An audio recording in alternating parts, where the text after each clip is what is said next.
सभी को नमस्कार। कैसे हैं सब लोग? पिछला वीडियो आपने देखा था। अच्छा, उसमें हम कुछ भक्ति काल के ही कुछ और विविध पॉइंट आपको लिखा रहे थे, जो मेन पॉइंट थे। कुछ रचनाएं इंपॉर्टेंट थी, उनको लिखाए थे। और आज के वीडियो में भी कुछ इसी तरह टू द पॉइंट बात करेंगे। ज़्यादा डिटेल में लिखाएंगे तो बहुत लंबा खींचेगा और आप लोग ऊब भी रहे हैं शायद। जैसा कि कमेंट में कुछ लोग कहते हैं कब तक चलेगा ये हिंदी साहित्य का इतिहास। अब चूँकि इतिहास है तो लंबा चलेगा ही, लेकिन यह है कि जल्दी ही बस इसके बाद रीतिकाल मेन कवि होंगे और उसके बाद आधुनिक काल में आ जाएंगे। ठीक है, तो आज भी आप कुछ पॉइंट लिख लीजिए इसमें। सबसे पहले क्वेश्चन है कि अकबर का नाम आपने सुना होगा। अकबर के राज कवि कौन थे? अकबर के राज कवि कौन थे? अगर किसी को आता है तो कमेंट करके बताइए, अकबर के राज कवि कौन थे? अकबर के जो राज कवि थे, लिखो एक पॉइंट लिखो। सम्राट अकबर के राज कवि, सम्राट अकबर के राज कवि महापात्र नरहरि थे। महापात्र नरहरि थे। महापात्र नरहरि थे।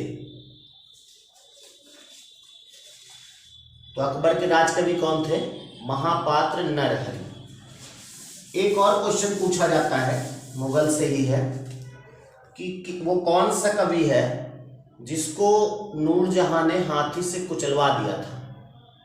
वो कौन सा कवि है जिसको नूरजहां को आप लोग जानते होंगे, नूरजहां ने हाथी से कुचलवाया था? कवि का नाम बताना है। मालूम है? एक नाम सुना होगा आप लोगों ने, कवि गंग। कवि गंग, इनका सही नाम जो था गंगा प्रसाद था, लेकिन जब कविता करने लगे तो इनको कवि गंग कहा गया। कवि गंग को नूरजहां ने हाथी से कुचलवा दिया था।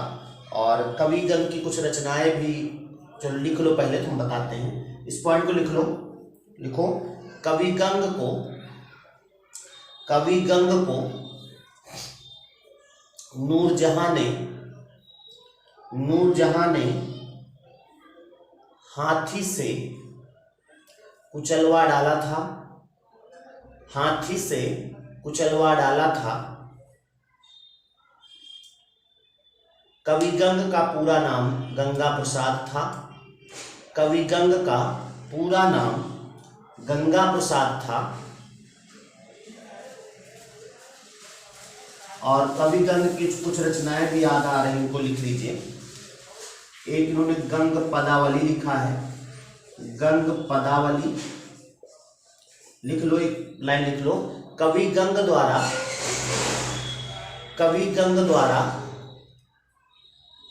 गंग पदावली, गंग पचीसी और गंग रत्नावली। हालांकि सब में गंग लिखा है, लेकिन अगर आ जाए मान लिया गंग रत्नावली किसने लिखा है, ऑप्शन में मान लिया कवि गंग नहीं गंगा प्रसाद आ जाए तो वही होगा।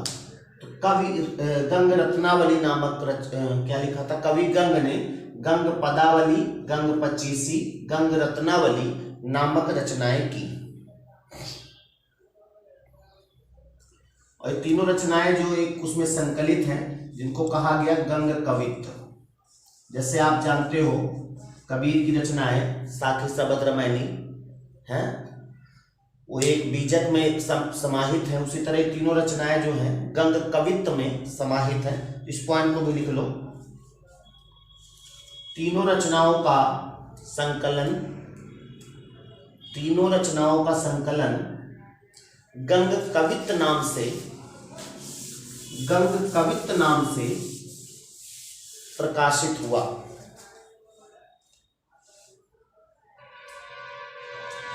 एक रचना और है, इनकी नहीं है, शत प्रश्नोत्तरी नामक रचना किसने की? लिख लो पॉइंट को। सत प्रश्नोत्तरी नामक रचना, सत प्रश्नोत्तरी नामक रचना मनोहर कवि ने की है, मनोहर कवि ने की है। सत प्रश्नोत्तरी नामक रचना मनोहर कवि ने की है।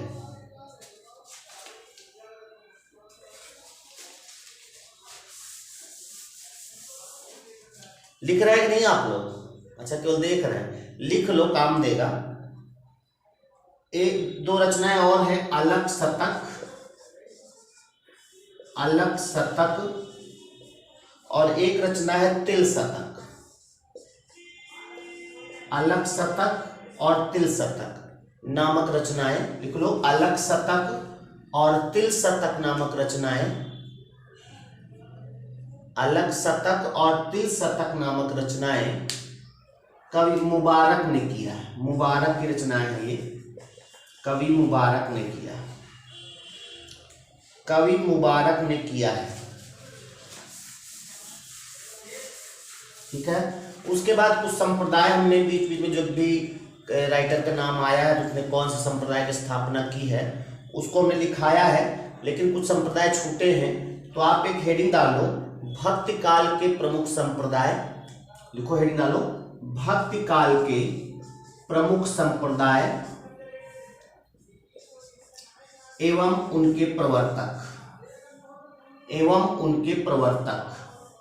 भक्ति काल के प्रमुख संप्रदाय एवं उनके प्रवर्तक। तो हम पहले बोलेंगे क्योंकि बहुत सारे संप्रदाय हम लिखा चुके हैं, तो अगर आपको आता हो तो बोल दीजिएगा, लेकिन लिख उसको भी दीजिएगा। पहला एक है श्री संप्रदाय, एक बार लिखवा भी चुके हैं हम। श्री संप्रदाय, इसके प्रवर्तक कौन है? श्री संप्रदाय रामानुज, रामानुजाचार्य जिनको आप कहते हैं वही रामानुज है। श्री संप्रदाय के प्रवर्तक रामानुज। ब्रह्म संप्रदाय, ये भी हम लिखवा चुके हैं। ब्रह्म संप्रदाय कौन है इसके प्रवर्तक? माधवाचार्य, माधवाचार्य।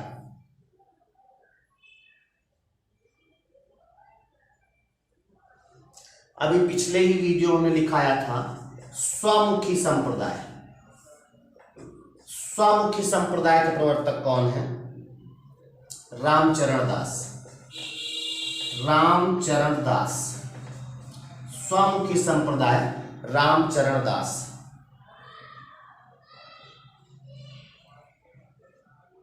एक और सत्यनानी संप्रदाय, सत्यनानी संप्रदाय, सत्यनामी नहीं सत्यनानी है, सत्यनानी संप्रदाय। इसके प्रवर्तक जगजीवन दास, जगजीवन दास।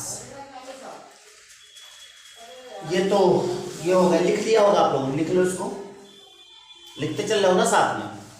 अच्छा ठीक है, मिटा देते हैं। अब कुछ और हैं जो दार्शनिक सिद्धांत हैं, उनके प्रवर्तक पूछे जाते हैं, इनको आप जीएस में पढ़ चुके होंगे। कुछ दार्शनिक सिद्धांत हैं, उनके जो प्रवर्तक हैं, जैसे अद्वैतवाद है, विशिष्टाद्वैतवाद है, द्वैताद्वैतवाद है, इसके प्रवर्तक कौन है? भी भक्ति काल में ही आता है। तो आप लोगों को आता होगा फिलहाल, लेकिन एक बार लिख लेते हैं। एक तरफ हेडिंग, अच्छा हेडिंग लिख लो, प्रमुख दार्शनिक सिद्धांत। हेडिंग डालो, प्रमुख दार्शनिक सिद्धांत। एक तरफ लिख लो दार्शनिक, एक तरफ लिखो सिद्धांत, एक तरफ प्रवर्तक। सिद्धांत में पहले लिखना है अद्वैतवाद। अद्वैतवाद कोई जानता है? बिल्कुल सभी लोग जानते होंगे, जीएस में इसको आप लोग पढ़े होंगे। शंकराचार्य, अद्वैतवाद शंकराचार्य। विशिष्टाद्वैतवाद, विशिष्टाद्वैतवाद, विशिष्टाद्वैतवाद कौन है? रामानुजाचार्य, रामानुजाचार्य। अच्छा, अद्वैतवाद तो शंकराचार्य हैं, एक है द्वैतवाद। द्वैतवाद के प्रवर्तक कौन है? द्वैतवाद माधवाचार्य। माधव और आचार्य से बना शब्द ये माधवाचार्य। कहे रह जाए द्वैतवाद भी लिख लो, जितने बार लिखोगे उतना ही द्वैतवाद आपको रट जाएगा। द्वैतवाद के प्रवर्तक जो हैं निम्बकाचार्य हैं।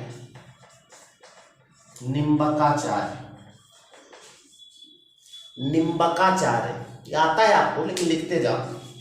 दो और लिखने हैं, शुद्धाद्वैतवाद और अचिंत्य भेदाभेदवाद। शुद्धाद्वैतवाद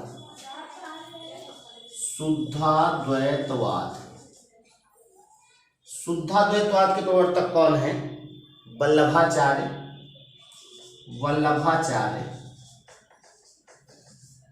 और एक और है अचिंत्य भेदाभेदवाद। अचिंत्य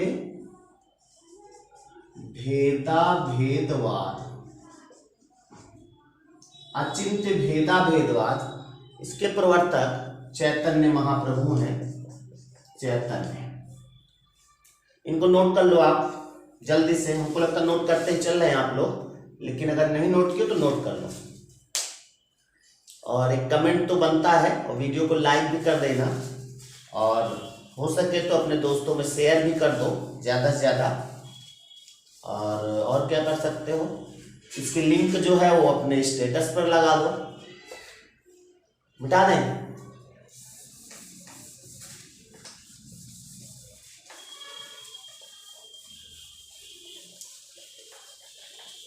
तो ये भक्ति काल के कुछ दार्शनिक सिद्धांत थे, उनके प्रवर्तक थे। और उसके बाद एक पॉइंट आपको लिखना है, प्रमुख जो संत कवि हुए हैं उनके जन्म स्थान। कभी कभी पूछ लिया जाता है इनका जन्म कहाँ हुआ है, तो हेडिंग डालो प्रमुख संत कवियों का जन्म स्थान। प्रमुख संत कवियों का जन्म स्थान। एक तरफ लिख ले संत, एक तरफ जन्म स्थान।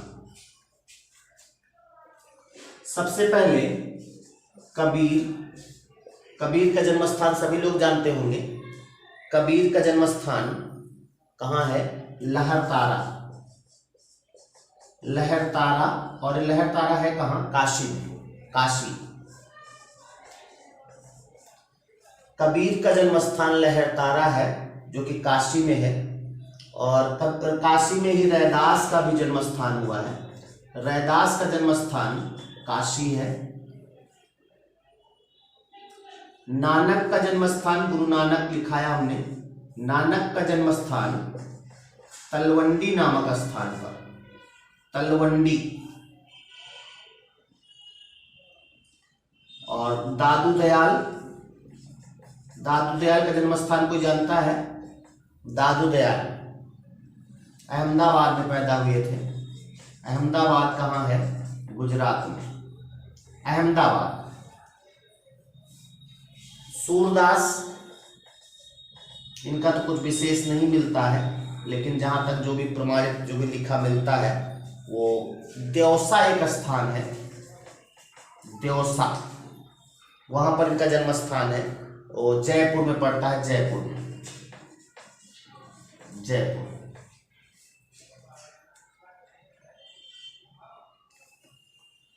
सूरदास में देवसा। सुंदरदास को, एक मिनट, सूरदास ना लिखें, सुंदरदास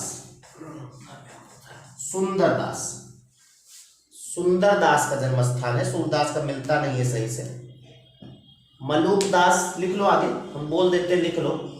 मलूकदास का जन्म स्थान, मलूकदास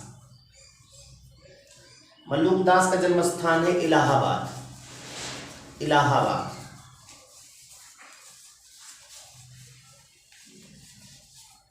ये कुछ मेन थे जिनका जन्म स्थान आपको लिखना था।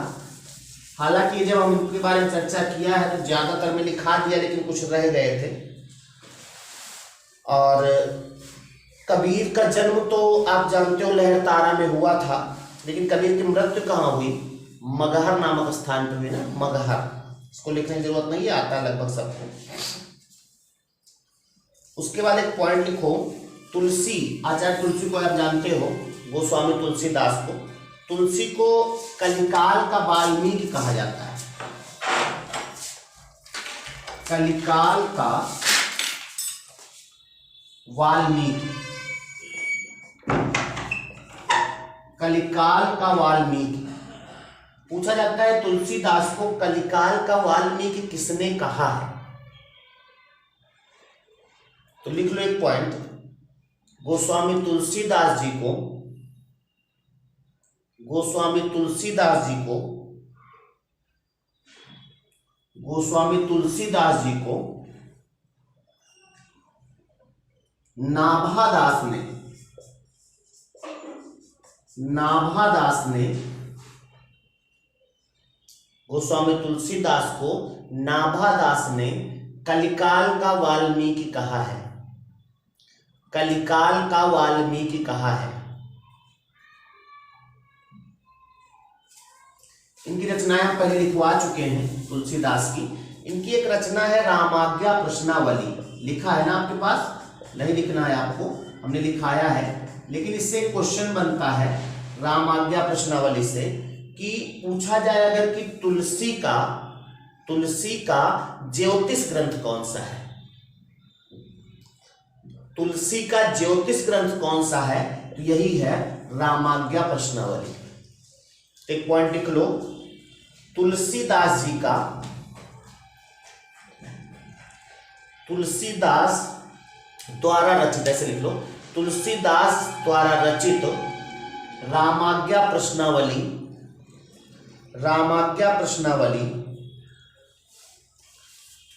एक ज्योतिष ग्रंथ है, ज्योतिष ग्रंथ है।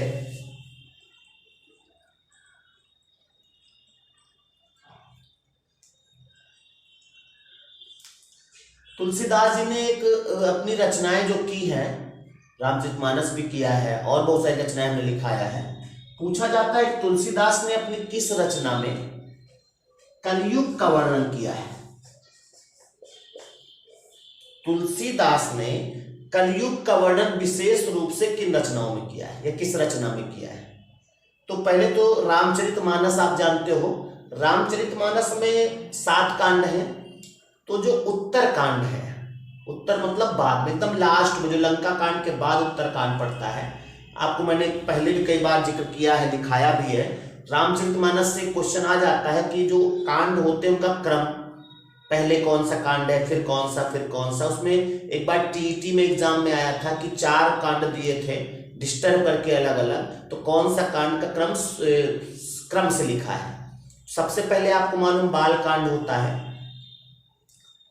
बाल कांड में भगवान राम के बचपन का जन्म, ये सब चीजें हुई हैं। उसके बाद फिर अयोध्या कांड होता है, क्योंकि बाल कांड जब हो गया, भगवान राम बड़े हुए, सब लीला दिखाने के बाद, उसके बाद अयोध्या के जब राजा का नंबर है, यानी अयोध्या कांड हुआ। और अयोध्या कांड के बाद फिर, अयोध्या कांड के बाद क्या होता है? अयोध्या कांड के बाद फिर अरण्य कांड होगा, वन को चले गए। और अरण्य कांड में ही किष्किंधा कांड, फिर उसके बाद किष्किंधा पर्वत पर पहुंचे सुग्रीव से, जहां मित्रता होती है। जब अरण्य कांड जंगल का जो कांड हुआ, उसमें सीता हरण हुआ, फिर देखते देखते उनको ढूंढते ढूंढते सुग्रीव से मुलाकात होती है, तो उस समय के चित्रण को किष्किंधा कांड कहते हैं। और उसके बाद फिर जब हनुमान जी चल देते हैं सीता जी को ढूंढने, तो उसको कहते सुंदरकांड। सुंदरकांड के बाद फिर होता है, जब पता लगा कि सब वापस आ जाते, पूरी कहानी बता देते हैं, उसके बाद रामचंद्र जी पहुंच जाते हैं, तो लंका में जो भी पहुंच जाते हैं तो लंका कांड। और लंका कांड में लंका को समाप्त करके जब अपने अयोध्या उत्तर दिशा की ओर आते हैं, उत्तर, उसको उत्तर कांड कहते हैं। ठीक है, तो इसका जो क्रम है, अयोध्या, पहले बाल कांड, फिर अयोध्या कांड, अरण्य कांड, किष्किंधा कांड, और उसके बाद 5वां होगा किष्किंधा कांड का सुंदर कांड, और उसके बाद फिर लंका कांड और फिर उत्तर कांड। तो जो उसका उत्तर कांड है, रामचरितमानस का जो उत्तर कांड है, उसमें बाबा तुलसी ने कलयुग का विशेष वर्णन किया है। एक तो उत्तर कांड में किया है और एक उन्होंने जो कवितावली रचना की है, कवितावली में भी कलयुग का विशेष वर्णन दिया गया है। तो इस पॉइंट को आप लिख लो। गोस्वामी तुलसीदास जी ने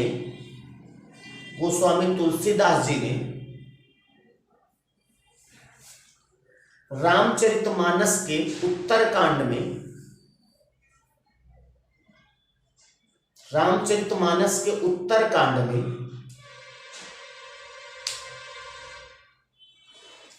कलयुग का विशेष वर्णन किया है।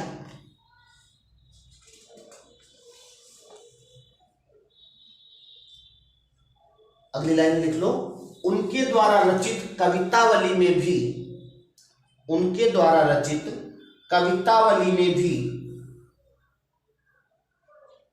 कलयुग का वर्णन है।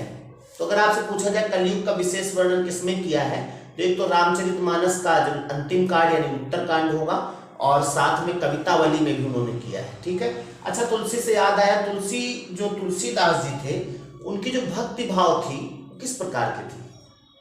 भक्ति जो है किस भाव की थी? तो अगर ये पूछा जाए तो तुलसीदास लिखा जाता है ना, उनकी भक्ति जो है दास से भाव थी।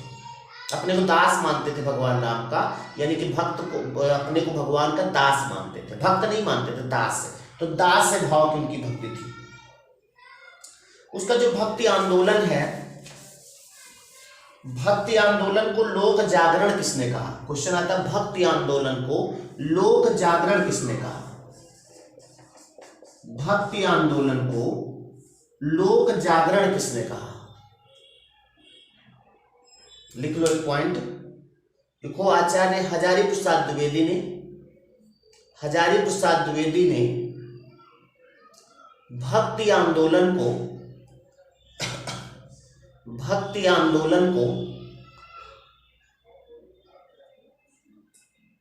लोक जागरण कहा है।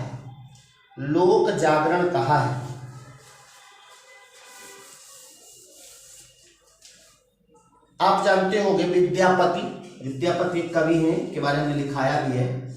विद्यापति को आदिकाल का कवि किसने कहा है? विद्यापति को आदिकाल का कवि किसने कहा है? जानते हैं? अच्छी बात है, लेकिन लिखो आचार्य रामचंद्र शुक्ल